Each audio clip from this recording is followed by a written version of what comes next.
everybody, it's Randy with Carchaeology, and I'm 2 days away from the big Prado event, and I've been working on the Resorter here, and I wanted to share some updates.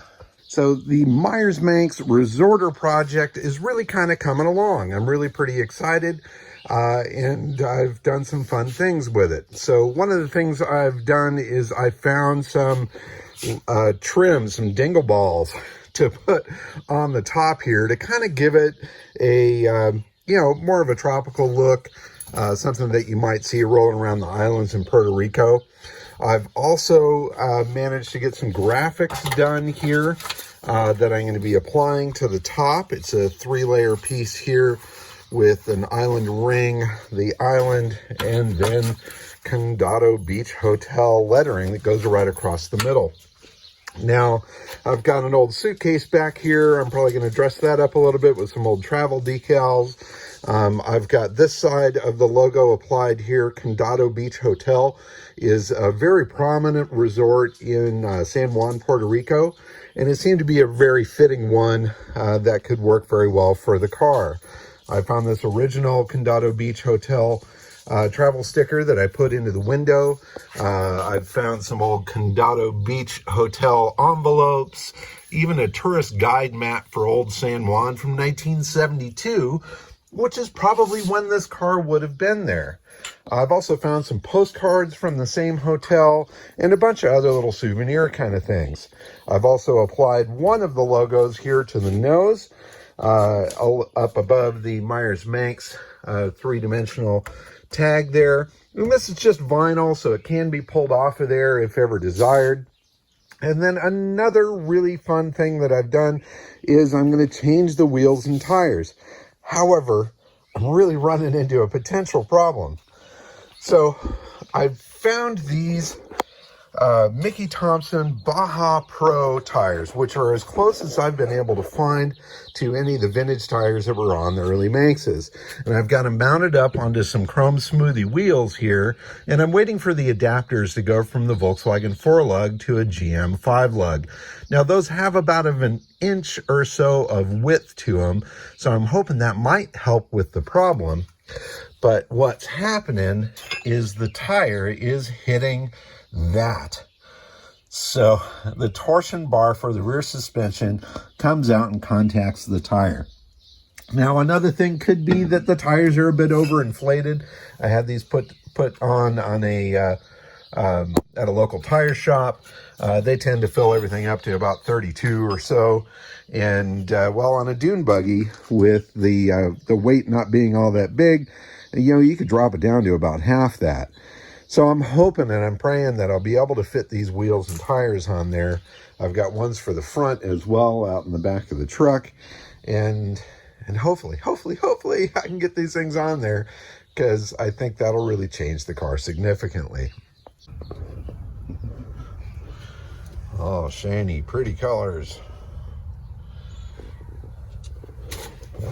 That will allow us to eliminate this, which will mean I can get those big monster tires on there.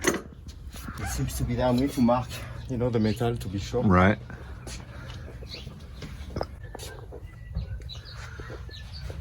So we're going to mark the angle of these spring plates so that when we put the new ones on, we can get them in the same spot, hopefully.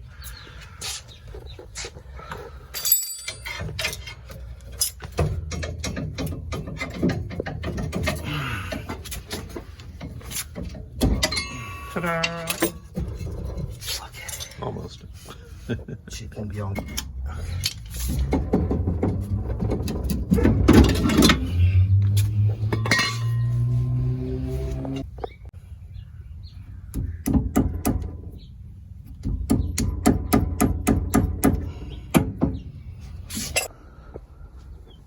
Okay, so with the shorter torsions and basic spring caps on there, this tire is now going to clear just fine. And what a beastie tire it is. This is going to be so awesome on this car. It is going to stick out a little bit farther because there's wheel adapters that are going on so that the bolt pattern matches up. Those should hopefully be waiting for me at home once I get done here at Seb's. But Oh yeah, that's gonna be killer. A lot of work though, man, just to swap those pieces out. Okay, it's 2:45 on Thursday. I just got back from Sebastian's doing the suspension swap out on the Resorter, and I ran to grab some supplies and parts, and I thoroughly expected UPS to be here by now. There's parts that are hopefully gonna arrive today that will allow me to get the wheels and tires on the car, as well as the new interior is supposed to be arriving today, and I think something else as well. So I'm hoping and praying that UPS will roll around the corner here in just a little bit and I can get to work, because I've got a long night ahead of me. And look, there's a box. Let's see what this box is. Where's that one from? Okay, 3 o'clock. That didn't take very long. I've got a box here from J-Bugs that's got the adapters for the wheels and hopefully the lug nuts, and I think a couple other parts that I ordered from them as well. So I'm gonna get the car off the trailer into the lab and start swapping wheels. All right, I got the buggy pulled into the lab, and I've got a box to open up that'll have wheel adapters so I can get these awesome chrome smoothies with some vintage knobby tires on there and totally transform the Resorter from what it is here to what it's going to be.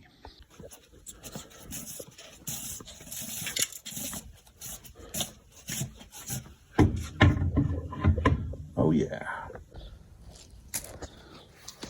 Now there's definitely a significant difference in the height of the rear tires here that I'm swapping out. So here's this guy here, and here's this guy here. Pretty serious difference. Now the fronts are really about the same.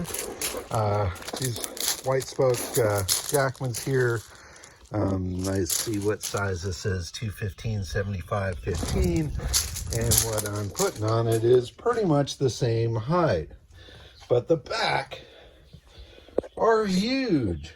But I really think it's going to set this thing up to have some great attitude. I can't wait to get the other one on there, get the hubcaps on it, and roll it out of the lab into the sun, see what it looks like.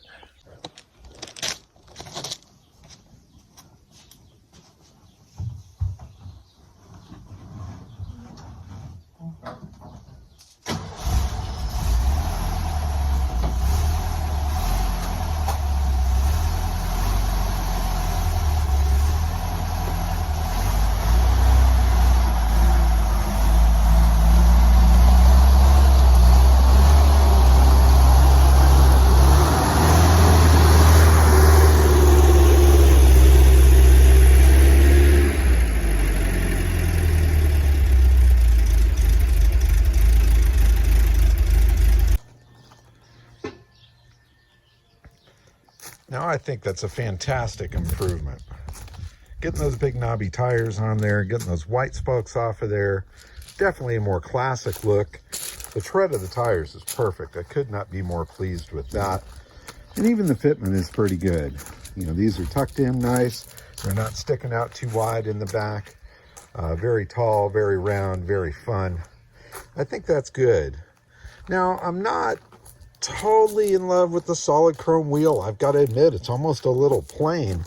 But I think once the interior is all done in there and this thing's all trimmed out with some accessories, it's really going to look pretty sharp. But definitely huge improvement there with wheels and tires. While I had the everything off, I detailed the suspension there a little bit, so that's all looking really tidy. And we are well on our way to showtime, except for the seats.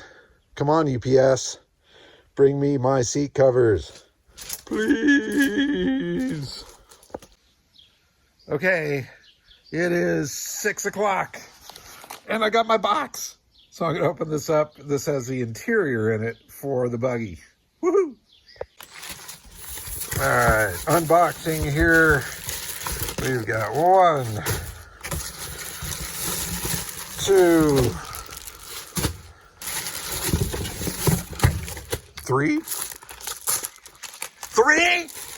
Are you fucking kidding me? Damn it. Ah.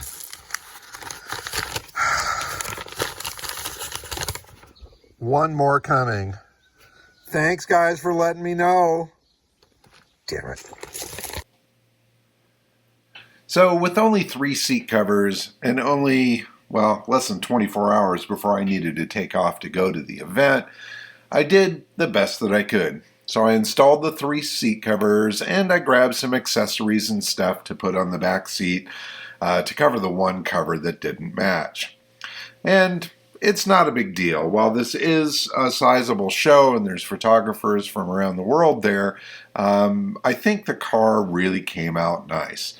It's going to look beautiful. I've accessorized it up with an old tennis racket, Condado Beach travel sticker, the guide map, all the little trinkets in there really draw your eye and add some intrigue to the car. And that interior looks fantastic, except for the one seat that's hiding. Even Freya approves of the car. In any case, really transformed nicely. The cocoa mats, the steering wheel, the different shifter, and those fantastic wheels and tires have made this thing look fantastic. Significant improvement over what I started with. And I can't wait to get this thing loaded up, brought out to the El Prado event, and share it with all the people there, including members of the Manx Club, which will have a special display at the event. It's such a phenomenally rare buggy. I mean, there's less than 25 of these known to exist at this time, and out of a reported 75 of them made, this is a really rare and wonderful opportunity. And it has come such a long way from when I dug it out of this guy's garage. It had been sitting there in the desert in this guy's garage for over a decade, collecting dust. And bringing it back to the lab and giving it the love and attention that it deserves has completely transformed this car.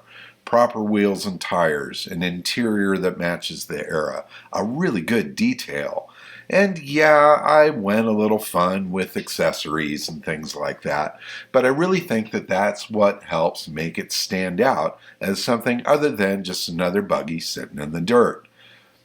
Such a wonderful opportunity and something I will always remember. And I hope that you've enjoyed the process of seeing this rare Meyers Manx Resorter come to life. Keep on digging them up and driving them, everybody. Thank you so much for watching. Bye-bye.